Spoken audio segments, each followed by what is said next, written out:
This morning we want to talk about the Andante Bandog program. This is a program started with founder Patrick T of Slovakia and is also still primarily a Slovakian breeding program. But the funny thing is the dogs that they sell, they say then you become a member of the Andante Bandog family, and then they have meetings, for example once a year, and then all members come together, so all owners can come together and they can discuss the future of the breeding program, but also test their dogs. So the functionality and stress test and protection work, of course. And these dogs, in my opinion, look a lot like first generation Mastino Napoletano crossed with American Pit Bull Terrier, because they look a lot more functional but are not as wrinkle free as, for example, Cane Corso is. So they lean a little bit more to the Mastino Napoletano side. But this is a multi-generation Bandog program, but still the dogs look a lot like these first crosses that you also saw in the States. And they called them also Neo pits, or Neo from Neopalaton Mastiff, Mastino Napoletano, also known as the Italian Mastiff, crossed with pit bulls. And these dogs are, of course, very good at protection work because they have man-stopping ability. They are not as athletic as, for example, the American Sentinel Canine Bandog program, and also not as big as, for example, the Midgard Mastiffs Bandog program. In my opinion, the Slovakian Andante program is breeding a heavy functional Mastiff, and it looks a lot more like the original Mastino Napoletano before it got all exaggerated. And they have been breeding this for over 20 years, so it's quite a deep breeding program already, which is beneficial if you want to have a performance animal, but it is for performance heritage. So the dogs in the pedigree also have performed, and that increases the chance that your dog will perform, and also more dominantly will increase the chance that your dog will inherit the genes of performers, and also can pass those through to the offspring that it produces. So a very nice breeding program that can add additional value, and it's a little bit different than those other breeding programs that I really like. Have a great day. This morning we are going to talk about the Predator Defense dog, which is a new American breed and is being bred to protect against predators such as wolves, bears, coyotes, bobtails, other lynxes, but also smaller predators such as foxes, raccoons, and also for feral hogs. The breeds that they used to create this breed are predominantly the Rottweiler, the German breed of Molosser, and the Johnson type American Bulldog, which is an American breed of Bulldog and is quite massive.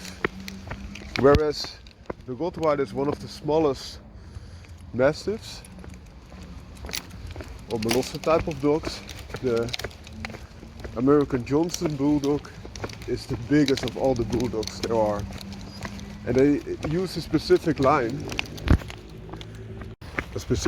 of American Bulldogs that had better characteristics as in drive and possibilities.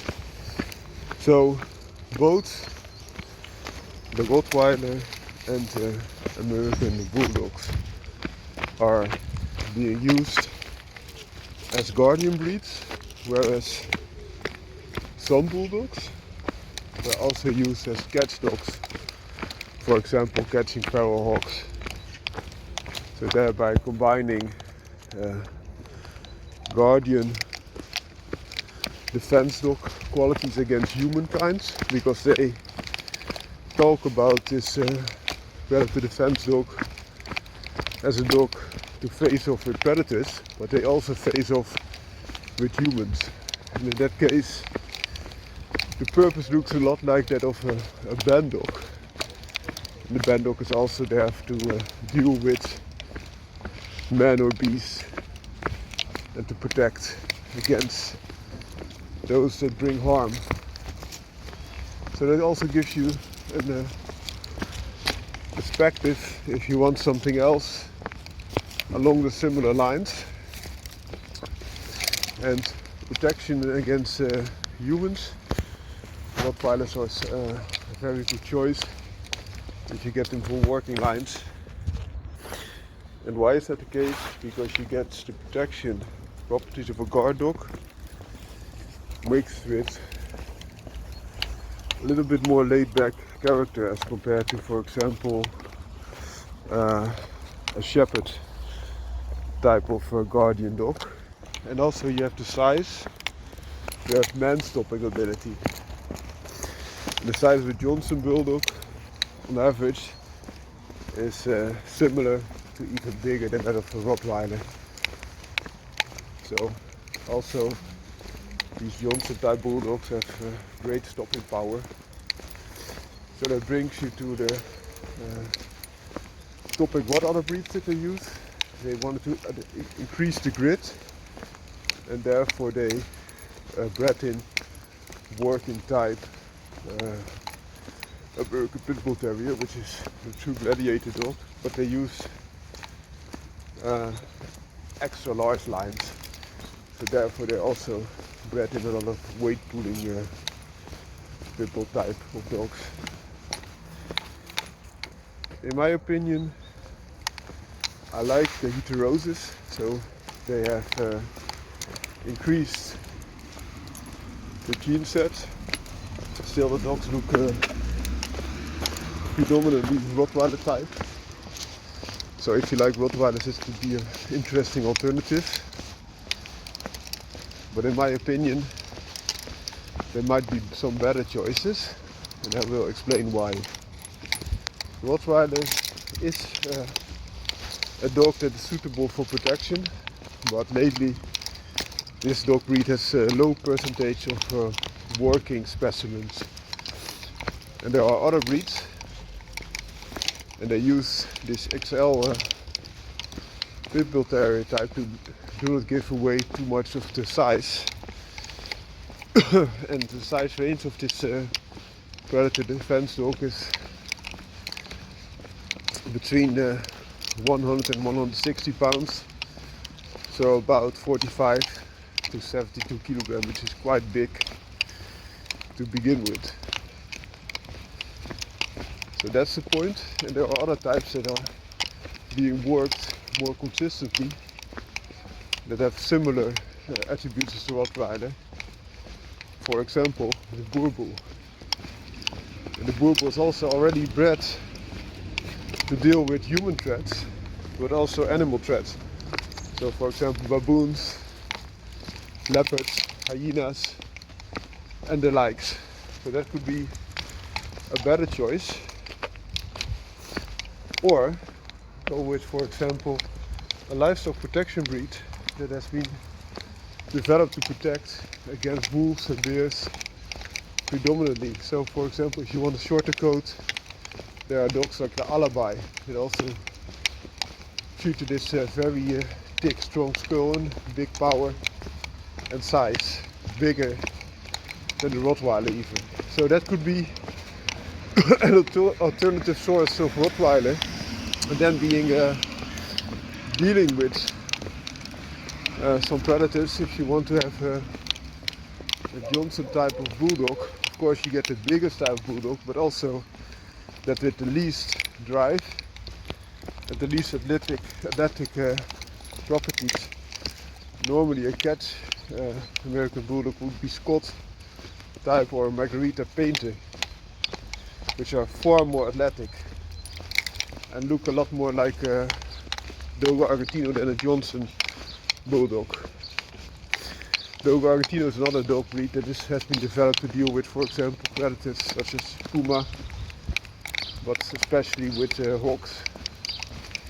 So my worries are that both the Johnson and the Rottweiler carry too little prey drive, and also are not as athletic as they should be. So therefore, if you introduce another factor, you will be almost producing a scatterbred dog that could be very healthy, but also would be hard pressed to deliver with consistency the type of pups that you want. So for example, if you would go with Alibi, which is a livestock protection breed, and Scott type American Bulldog, you would have a similar size, a lot more athletic capabilities and a lot more drive. And also Boerboel could be a superior choice, even increasing bulk as compared to, for example, Rottweiler. Another thing is there are many good Bandog programs.